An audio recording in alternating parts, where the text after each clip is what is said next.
Hello and welcome to the Cancer Goddess. My name is Vera and I'm a 4-time cancer survivor. In this episode, you'll be hearing interviews and voices from a weekend that I spent at Kripalu, which is the largest yoga retreat center in the United States.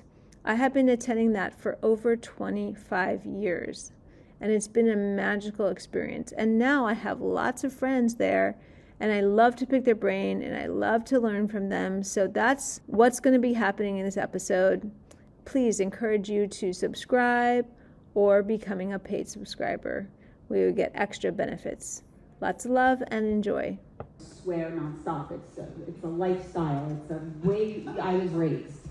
And so it's hard to get that out of my vernacular. But you will never hear me. Here is my friend Faris, and we're here at the, where are we? What are we doing? Kripalu Yoga Retreat, Day 2. With Sean Korn. Sean Korn. And he's originally from Palestine. And I'm Jewish, so we're having a conversation, an adult conversation. Your hair looks great. I'm not jealous of your hair or anything. Like, don't miss it at all. Having amazing hair. Hello. Hi, I'm so happy to see you. I know. I'm happy to see you. Welcome to the Cancer Goddess. I'm here with Sean Korn. And I officially met Sean Korn at the Berkshire Yoga Festival where I interviewed her. And I've been following her for years because, again, she had my hair. And, you know, I've been going through cancer treatment and I lost all my hair. So I haven't had that curly amazingness back yet.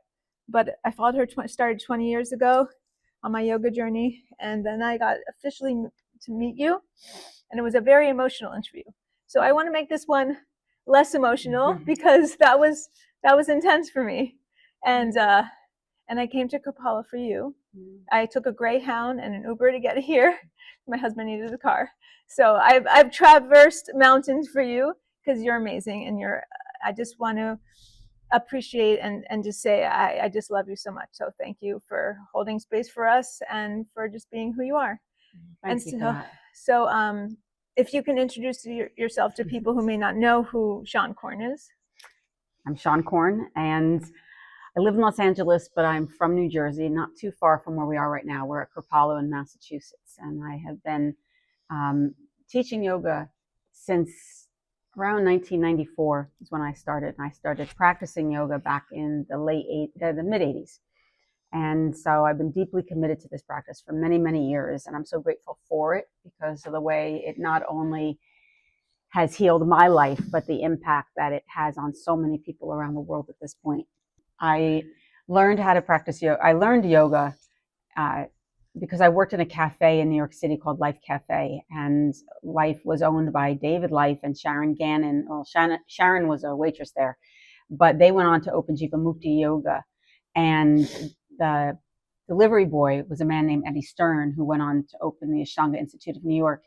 And so there was a lot of yoga and conversations around health and wellness happening during that time, and it certainly piqued my interest. And it was a turning point because living in the East Village at that time, I was surrounded by and I had access to a lot of drugs and alcohol, and it seemed like a lot of people who were at the cafe either oriented towards drugs and alcohol or oriented towards yoga. And I was really blessed enough to have been influenced by these amazing people. And your father, right? I just learned your father was a yogi. My father became a yoga teacher after I did. Oh, okay. Yeah, my father was a yoga teacher, and but that was not something that I wasn't raised with. Right, that. I understand. Yeah, yeah, and So it's interesting to look at your trajectory because when you Google, you're very present on social media, not yourself, but necessarily, over the years you've been on Yoga Journal and you see yourself in these crazy poses and you're like, wow. And I'm assuming at some point you went from the crazy poses to like the more spiritual focus while still keeping crazy poses here. But tell me about that transition, because that's what people think of when they think of yoga, just crazy poses. And if they can't do those poses, then they can't do yoga. But I wanted you to talk about your transition into the depth of yoga and the real meat of it, right? Or if it's vegan. Yeah, the tofu of it. The tofu of it. When I first started practicing, my practice was very physical. It was Chaturanga's upward facing dog, and whatever you wanted to throw at me, I was naturally strong and flexible, and I had a lot of confidence on the mat.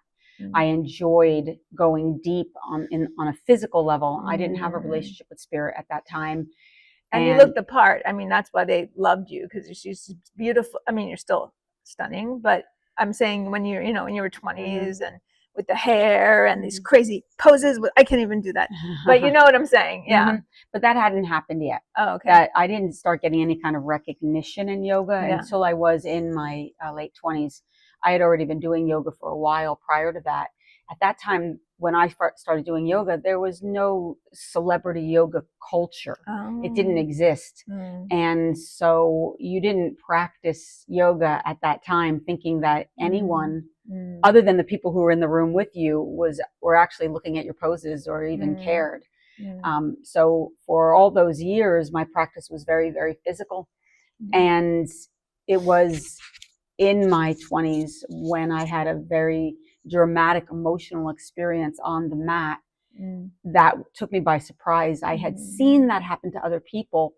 I never quite understood it. It had never happened to me, and nor did I long for it.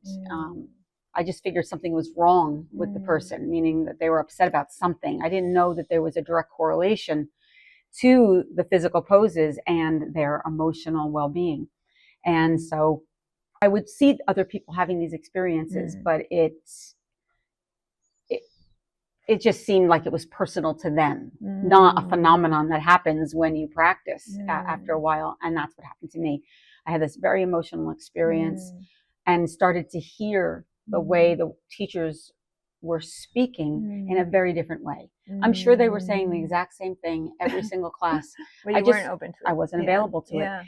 It doesn't mean that the years prior were somehow insignificant. Right. It led you to that point. It took that many years of doing these poses, of pushing my body, of stretching to my capacity to chip away at the armor that had developed around my body as a form of control and self-protection.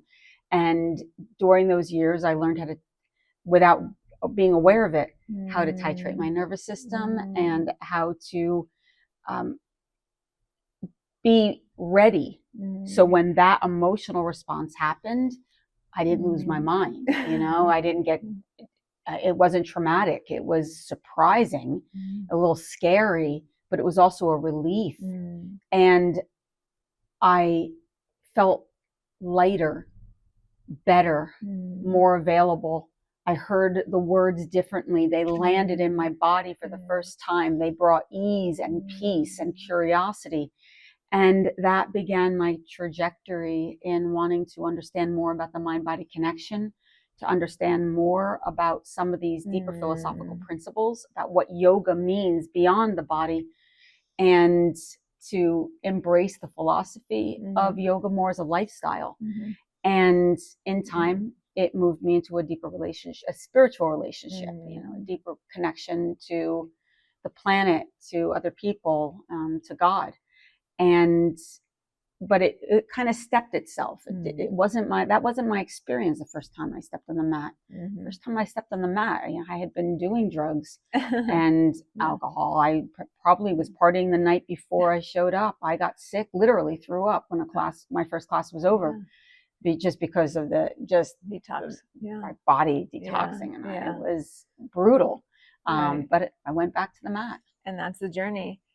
And so yesterday at dinner, we were talking, I was introducing you to the work of Dr. Ellen Langer at Harvard University, and I'm in the mindfulness lab with her. She's the first tenured professor of psychology in the department of Harvard, at Harvard. And she's kind of like with Bader Ginsburg, like paved a lot of ways, and has been studying mindfulness for 45 years and is dubbed the mother of mindfulness, essentially. And that's a very Western conception. It's a very research-based conception. And, you teach also mind-body unity and mindfulness from more of a John Kabat-Zinn sort of perspective. So let's talk about your definition of mindfulness. And because I'm also working with now teenagers around mindfulness, around technology, because of the epidemic of, suicide and depression among youth. And so what is mindfulness? How can we take it off the mat and on the mat? Because a lot of teenagers aren't doing yoga. But what talk to me about mind-body unity, mindfulness. Well, I'm not a mindfulness practitioner the way that you are. I'm not studied in that capacity, and I don't think I can responsibly define it in the way in which you practice it. My experience of mindfulness is what shows up on the yoga mat.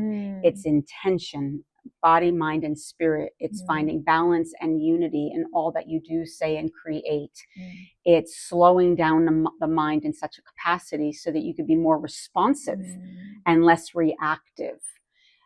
For me, very often mindfulness comes in the form of meditation.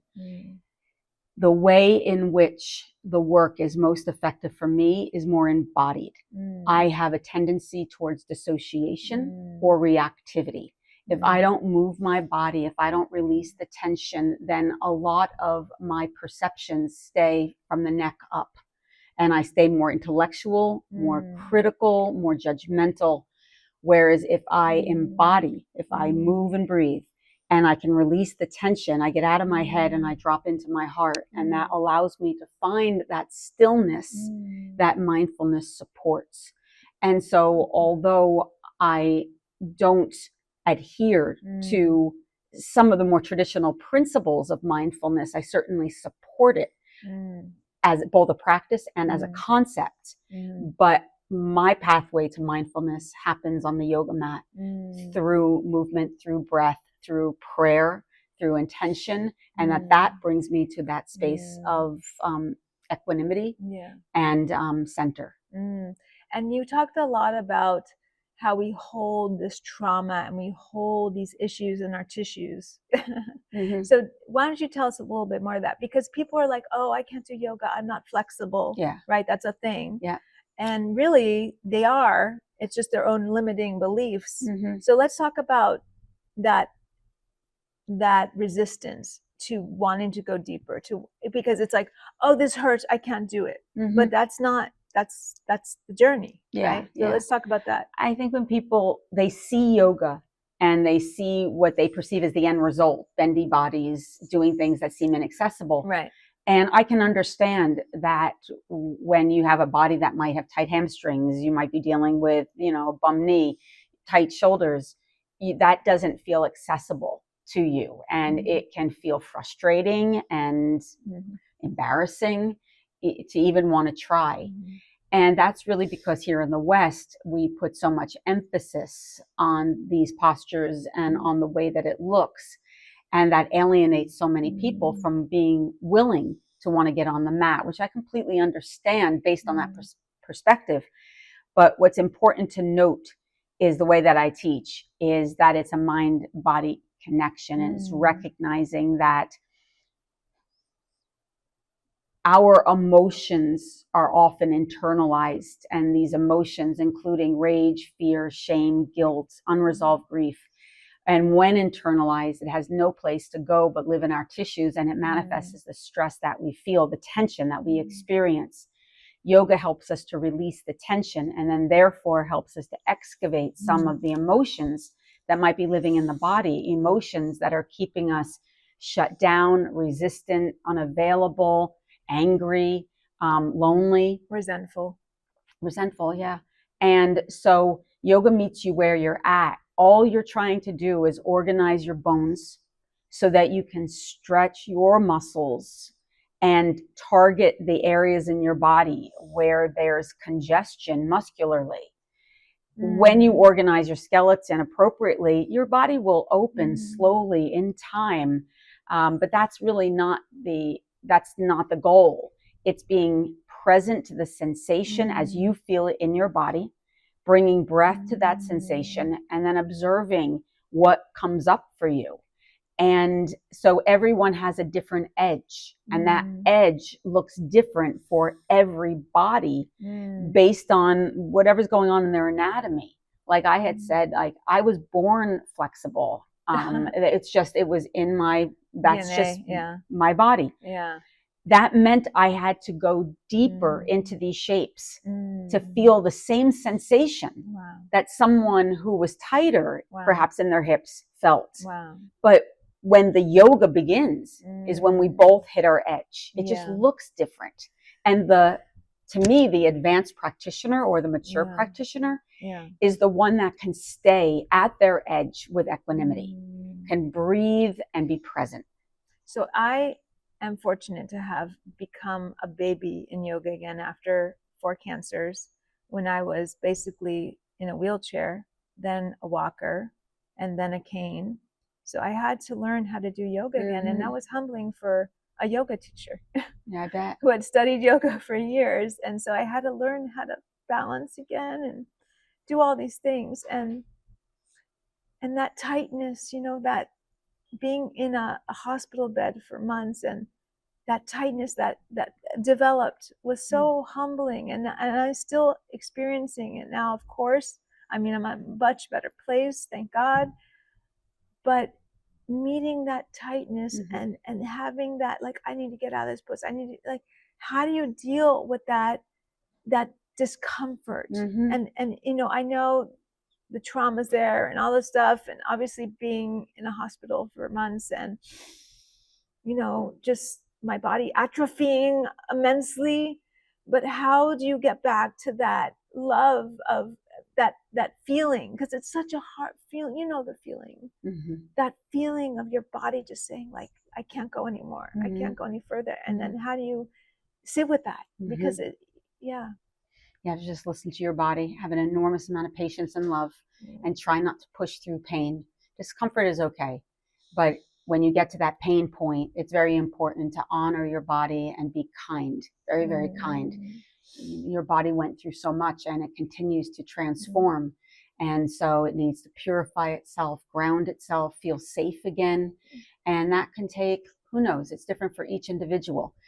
And the most important thing is not to have an expectation of what it should be, rather just be present to what is and find gratitude for this body, living, breathing, alive, the blood that's flowing, the knees that work, all the different parts of your body that are functioning exactly as you want them to be. Like even doing tree pose, I was like a tree pose person. Like I would just do tree pose everywhere, and I couldn't after brain cancer. It totally messed up my equilibrium, and it's taken me now. I can do tree pose, but it wasn't the tree pose of the past, and it wasn't the dancer's pose of the past. So I can default beat myself up and just feel like, who am I anymore? So it is humbling, and that's a first timer. A first timer tree pose is very challenging. It's very difficult. So it's been very humbling to just be a first timer and say, like, okay, I'm just gonna learn how to do this again. Like a newcomer that I didn't study it for 15 years before. Well, that's the beauty of yoga, though, is it teaches us not to be attached to any of it, because everything changes. That's just the nature of life, the nature of nature. It goes in these cycles, and if we get attached to what we like, then we suffer when it goes away. In the same way, if we get attached to what we don't like, you have to just be present to what is and trust that everything changes.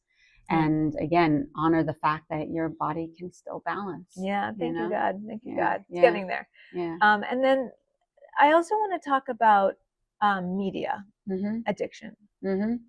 I mean, there's a lot of issues in the world, and we can sit here for hours talking about them, but I really just want to talk about media addiction and your perspective, and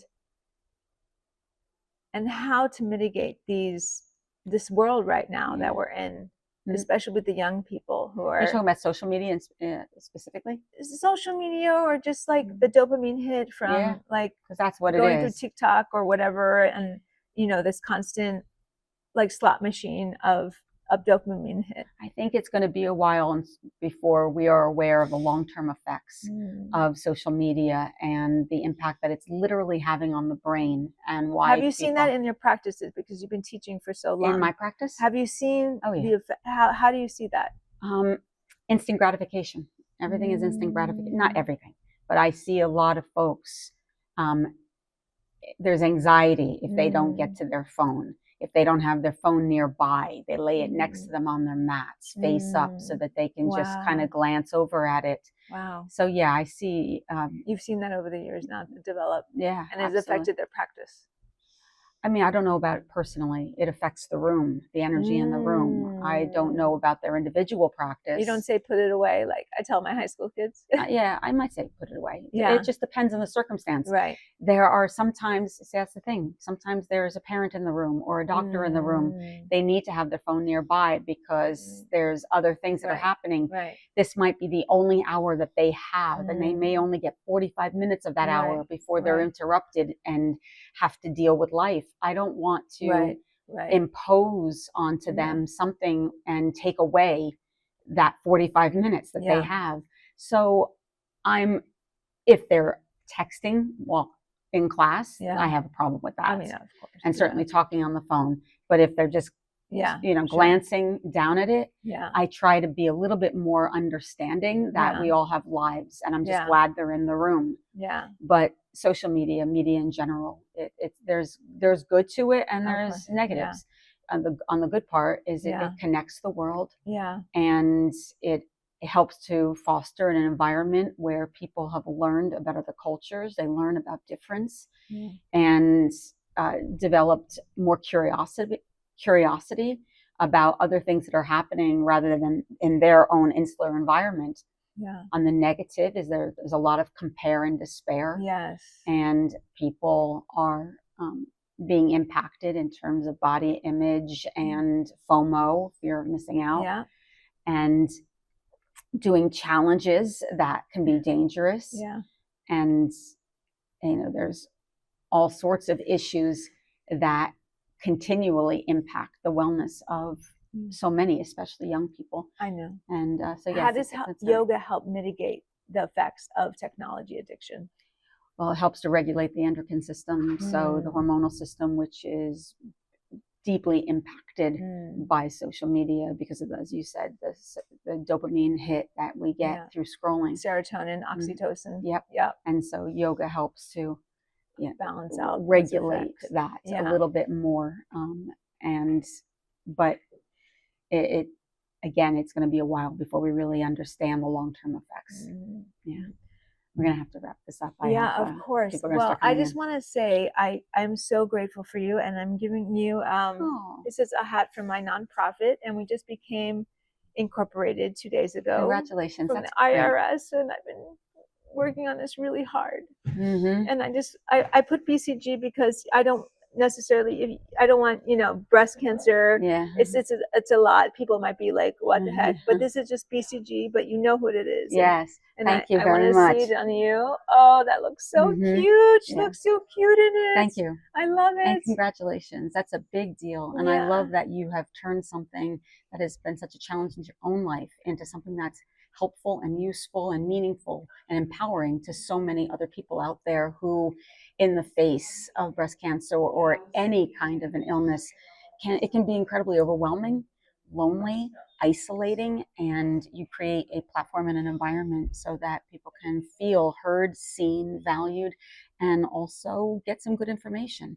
Thank you. So it's very important. That means so much coming from you. Okay, well, I'm going to wrap it up. Thank you for listening to the Breast Cancer Goddess or the Cancer Goddess. And thank you, Sean Korn, for being who you are and spreading your light. Thank you. Can one person take a picture of just Sean and I with is that okay? Yeah. Okay. A young girl when I met you. You were young too. I was young too. You're still young, baby cakes. You both are still young. I said to you yesterday, you still got that little baby face. Doesn't she? She's so beautiful. Look at this little face. She's so beautiful. You really have not. Thank you. Thank you.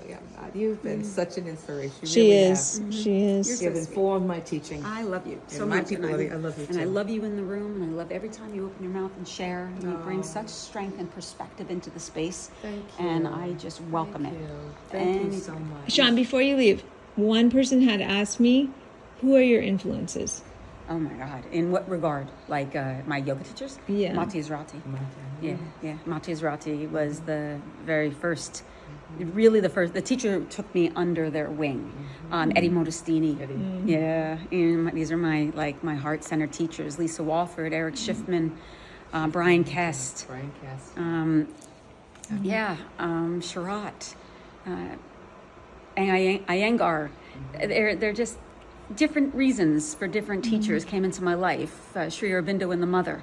On a spiritual level, I was deeply connected, especially to the mother. Mona Miller, the love of my life. You know, probably my greatest teacher, who unfortunately passed. And those are some of my teachers. Thank and you. I imagine more and more will keep coming. My mother, my partner, and your dad. my daddy. Yeah. My daddy, yeah. Yeah. Thanks, John. You're welcome. All right. Bye, honey. Bye. Have a great night. Thank you. I'll see you Okay. later.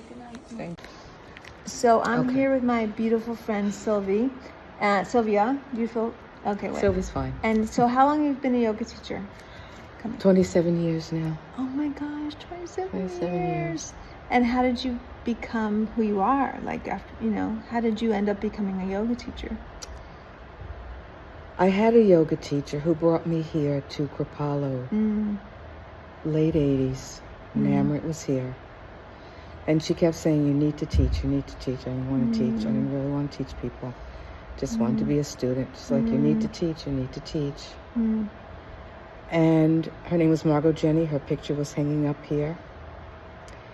And Margot went to Egypt, got a bug, came back, and got very sick. And I started taking yoga teacher training. She was able to take one of my classes before she died. And I just kept on the path because Margot said, you need to teach. And finally I relented. And tell me what it's like for your experience, because we just talked about being of color in this white yoga world, and how has that been for you? It's been challenging. I have a lot of classes where sometimes I'm the only one and I'm teaching the class. And sometimes I'm taking the class and I'm still the only one. But I keep pushing through. When I teach, I keep sending my messages of who we are as a collective and how we need to follow the sutras.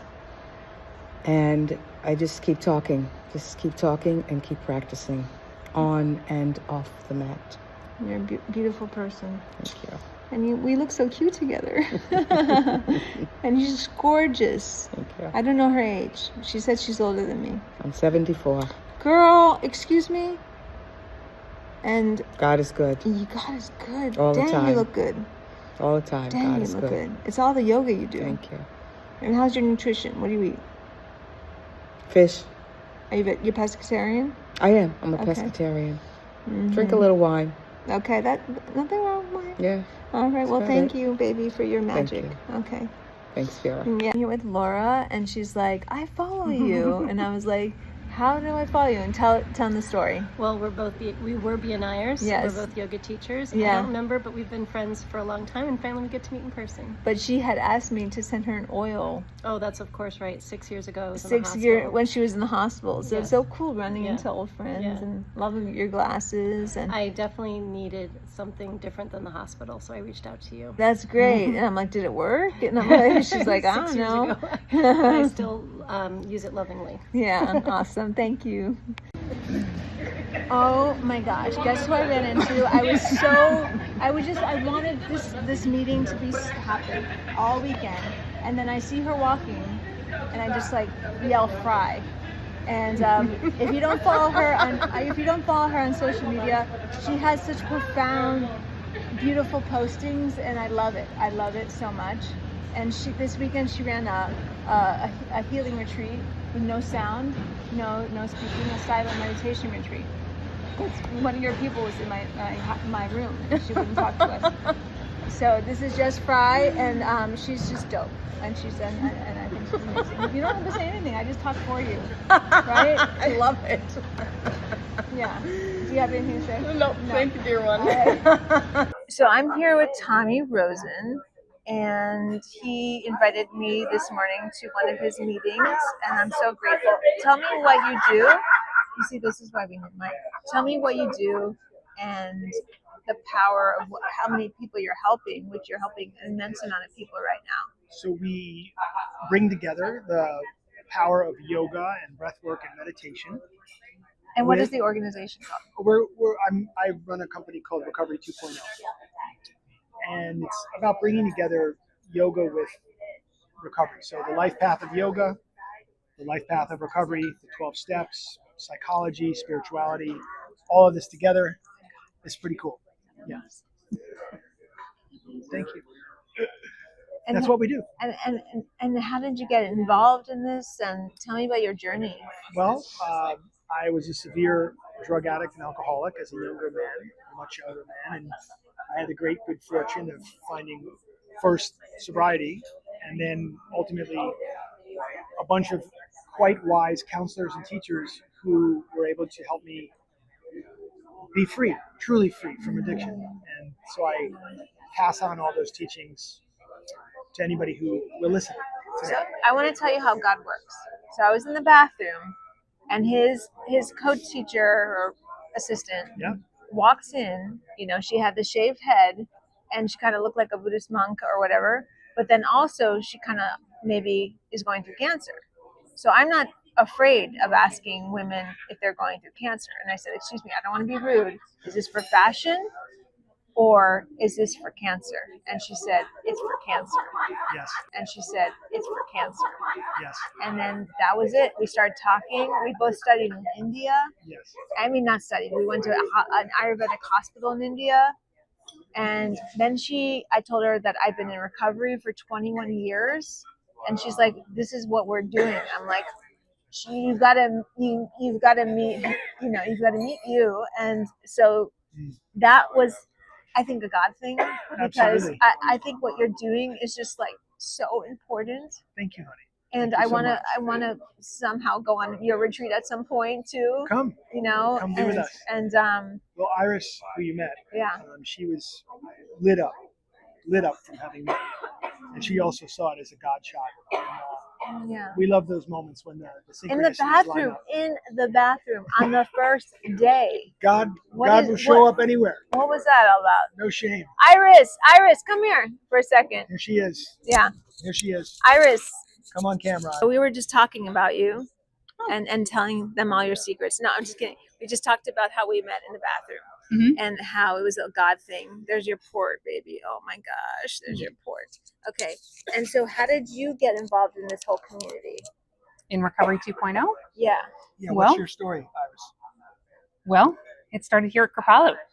Wow. Yeah. Came for the yoga meditation and recovery retreat in maybe 2017? No, 2013? Yeah, somewhere in there. Yeah, maybe 2013. And met Tommy. I had been sober for maybe 9 years or 8 years at that point, and really resonated with the frequency of addiction, the transferring addictions. The whack-a-mole. Yes. Addiction here, addiction there, addiction there. Yeah. Exactly. So I've been coming back ever since, and eventually started working with Tommy at the first recovery coach training in 2019. I've been part of the team since. It's been amazing. Traveling around. She's incredible, as you can see, the radiance. Last time we were at Kripalu in April, we were all doing a hard practice, and there were a few complainers in the background, in the back of the room. And I grabbed Iris and I said, do you mind if I share about your situation with everybody? Because she was doing the practice with perfection. And she came up on stage. And everybody who had been complaining shut right up in that moment, because Iris was lighting it up. And she'd just gotten out of chemotherapy and the whole thing. And so you can see, look how radiant she is. So. And I want to do a retreat with Iris around cancer and recovery, and or just cancer in general. So I'm really excited. Those two things. I want to do that in Woodstock, where I have a little property here, and so I'm really excited to work with you. And look forward to having that conversation. Yeah. And so anyway, these are amazing people. Please follow them. And follow recovery. Okay, the last thing I'm going to ask, someone struggling with addiction, what is the first step? Community. come out of isolation. That's also the second step and the third step. Yeah, that's big.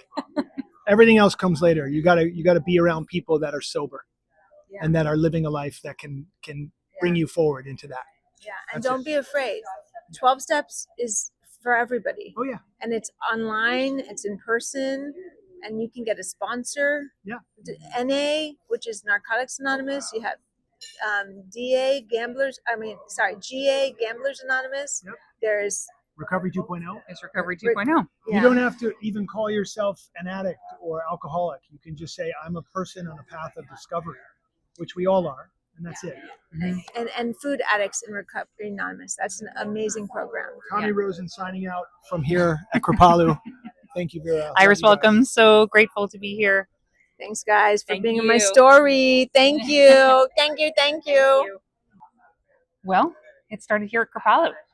Wow. Yeah. Came for the yoga meditation and recovery retreat in maybe 2017. No, 2013. Yeah, somewhere in there. Yeah, maybe 2013.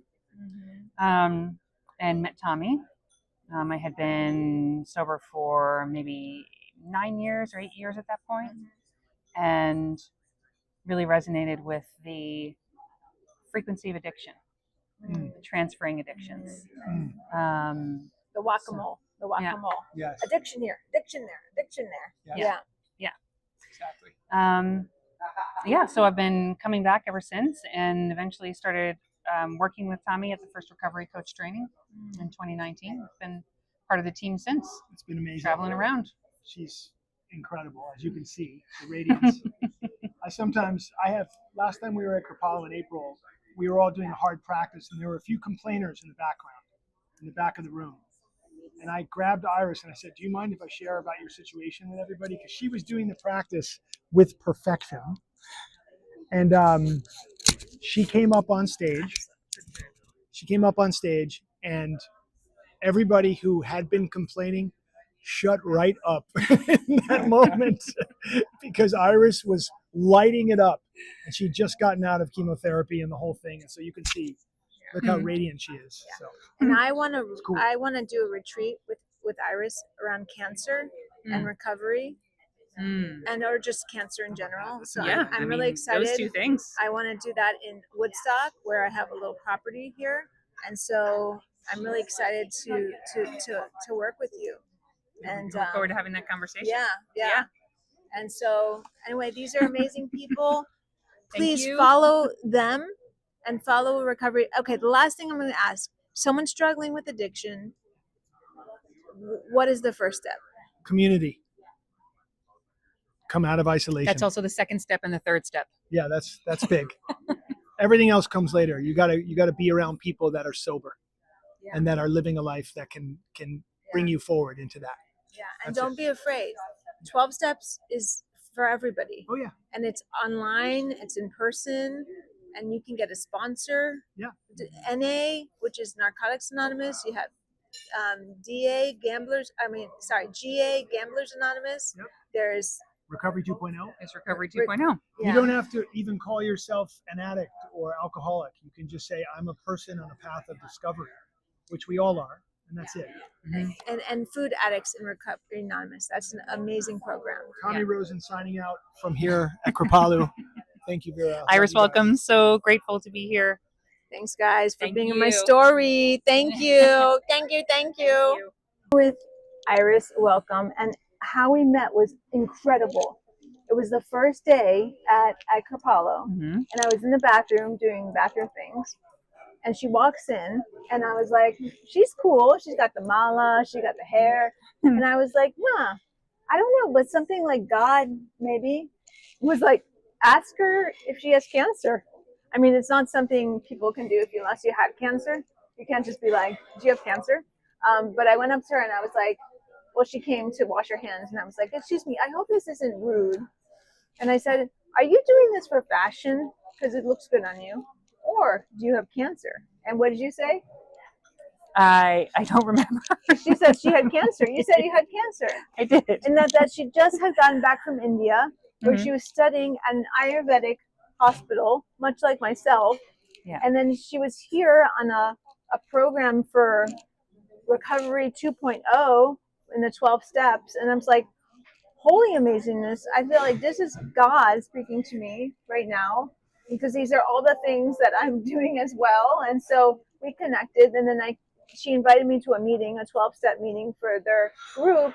And I went to their meeting, and then I got the book from the founder of Recovery 2.0, Tommy Rosen, and I perused the book, and I just, it's beautiful. It's definitely aligned to what I've been doing for 20 years. And I joined a recovery program when I was 24, and that's sort of when I started my yoga journey too. And that's what he talks about in the, like, how to eat well, and how did and mindset. And so how did the book affect you? Yeah, same thing. Came into recovery at 23, 24, a couple months before my 24th birthday. Same with Tommy. He came into recovery when he was around 24. And I had been in recovery for a little while, but still suffering from what I didn't know at the time was, but what he put a term to it. He spoke about suffering from the frequency of addiction and this transfer of addictions that we continue to see with people in recovery. Someone will be, in recovery for a long time, and they're not drinking, and that's fantastic. And still binging on sugar, or horrible relationships, or continued financial difficulty. It's like when I've gone to AA meetings around the world when I've traveled, because they don't always have the kind of meetings I go to for my food recovery program for food addiction. And you'll see afterwards, they're like smoking cigarettes and eating donuts. And I'm like, that's an addiction.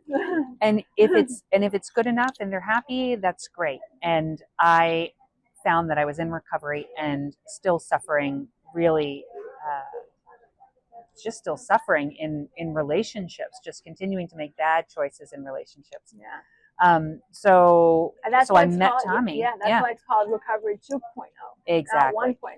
So the foundation of the 12 steps was absolutely incredible. I continue to go back to the 12 steps. I continue to go to AA meetings. You guys have meetings. You said 44 meetings online or something. Online meetings a week. Yeah. And this is for anybody who struggles with any kind of addiction.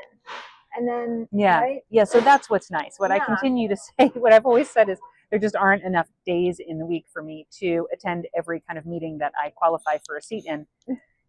What's nice about Recovery 2.0 is that all addictions are brought underneath one roof. So I don't have to, and also yoga is brought into that one roof. So for the first 10 years of my recovery, yoga and 12 steps lived in separate houses. And here they come under one roof, and we get to see the crossover over crossover. I mean, just again and again and again, yoga and recovery are aligned. They are the same thing. Yoga is recovery, and recovery is yoga. This woman's amazing. I feel like the universe brought her to me. And you know what? We're going to be doing a retreat together in Woodstock on Martin Luther King weekend in January. So please save the date if you're curious about healing on a deep, deep level and the 12 steps. And we are also both cancer survivors, and we're going to be fasting. And that is the secret to my success as a cancer survivor, fasting. So that's going to be in Woodstock the weekend of Martin Luther King weekend. Yeah. So thank you. Hope you'll join us. Yes. Can't wait to meet you there. Yes. And it'll be very cheap because we're not eating. Yeah. We're juicing. All right. Great. Thank you. So I'm here with my very good friend, Antoinette, and we've known each other now for a few years. I've been coming to Kripalu, but you've been here for a bazillion years, and I've been coming for a bazillion years. So I'm sure we ran into each other before. And you have the softest skin, I swear to God. It's so soft. Okay. And she teaches literally everything at Kripalu. Hiking, canoeing, kayaking, stand-up paddleboarding, sound healing, guided meditation, restore yoga. Anything else? Yoga dance is why. Oh, right. Oh, that's a big one. Yeah, that's the biggest one. Yeah, that was the biggest one. But today we're doing guided meditation, right? And so let's talk about guided meditation. What is the power of guided goddess meditation. I love that. Goddess meditation. God got us. No, got it. What is the power of guided meditation? Because I'm a big fan of guided meditation. I think it was a real part of also my healing process, doing lots of guided meditations. And you don't mind that I'm touching your knee, right? Absolutely. Okay. Yep. Tell us. All right. Well, guided meditation is, as it says, guided. And sometimes I find it difficult, and people share with me the difficulty of guiding themselves, of just doing it on their own. Sometimes people think that, you close your eyes, you sit in cross-legged position, and all those thoughts go away. Yet they don't, because the mind has a mind of its own, as I like to say. So when we are in a guided meditation experience, there's something that's kind of like capturing your attention to bring you back to now, which is not easy to be, especially in this modern day age that we're all living in. So guided meditation could be instruments capturing your attention. It could be a track that you enjoy. I'm about to teach a practice of guided meditation, and I'll use one of my favorite teachers' track. His name is Ram Dass. Anyone's familiar with Ram Dass? And we're going to also do a walking guided meditation, chanting Om. And then we're going to do another seated chant, because sometimes it's helpful to hear the sound of your voice, because then you know you're present. So that can be a guiding light to become more present, is hearing the sound of your voice. And of course, chanting is so sacred, and our voice is an expression of our spirit, and it helps us to breathe. And it kind of gets real simple when we remember that breath is life. And here's my favorite acronym for the word life: LIFE, long inhale, full exhale. I love that so much. And that brings us back to what's true in the moment, which is, am I breathing? Am I alive? And while we're here, very much alive, it's really important to remember that breath is the key to the kingdom. The thoughts come and go, but the breath is always with us. And sometimes it's dormant, sometimes it's labored, or we're even in holding patterns of the breath, and that's perfectly fine. And then we remember, and it wakes us up back to breathing again. So it's really that simple. And how do you help people who just cannot, their brain is completely like a monkey mind, and they just have no exposure to meditation or guided meditation or mindfulness? Like you bring in, you are teaching hundreds and hundreds of people of a month, and guiding them, and you've taught thousands of people who have gone through this Kripalu experience. So how do you work with the novice, the people who are just coming here and just for the first time sitting with themselves? So what I do is I invite them here to these emotional centers, because when we touch the body, we feel the body. We're here in the body. And then when we touch the body and we notice that the breath is flowing through, this is where we begin. It always begins with the breath. And I think the body, so instead of being kind of externally relatable, bring your attention internal and connect to the physical, and then notice the physiology. When we inhale, the belly swells, the chest lifts. And then when we exhale, everything sort of drops down and in. And that one conscious wave of breath is where we begin. No matter if you're a seasoned practitioner or if you're a novice, and every morning is a chance to do it again. So we never have to give up or, think that it's... People think, oh, I'm not good at it. Well, it's a muscle. Yeah. You can't think you're just going to go once to the gym and get a six pack. I mean, come on. Or like when I run my fast, you don't think you're going to, do a 7-day fast overnight. Like you have to train for the marathon. And training for the marathons means just showing up and sitting with yourself and observing your crazy ass head. And that's what it is, right? The breath is the leash of your crazy ass dog. I love that. Your breath is the leash of your crazy ass dog. I love that so much. I think that should be on a t-shirt. Your breath is the leash of your crazy ass dog. Yeah, it's true. Because it is, it's like if we look at the mind like that, I think of it like a child, it's just kind of all over the place. How do we guide the child back? Well, we do it with compassion, first of all. We never want to beat ourselves up for things that we're thinking about, yet we can become the witness and notice that, and like you said, leash it back. And how we do that is with feeling physical body, feeling the breath, hearing the sound of the breath. Those types of things can really remind us where we are in space and time. Okay, well, thank you. I know we're about to start class. We're about And to start class. We're about to have a guided meditation. Yay! I'm recording it, and we're going to put it here in the Substack. And I just love you, Antoinette. I love you, Vera. I know. I just, Aw, you're so wonderful. You are. Thank you for listening to The Cancer Goddess and my recent visit to Kripalu and interviewing all the friends that have influenced me along the way. Don't forget to subscribe, or even better, become a paid subscriber so you get different perks that support our organization. Thank you so much and have a wonderful day.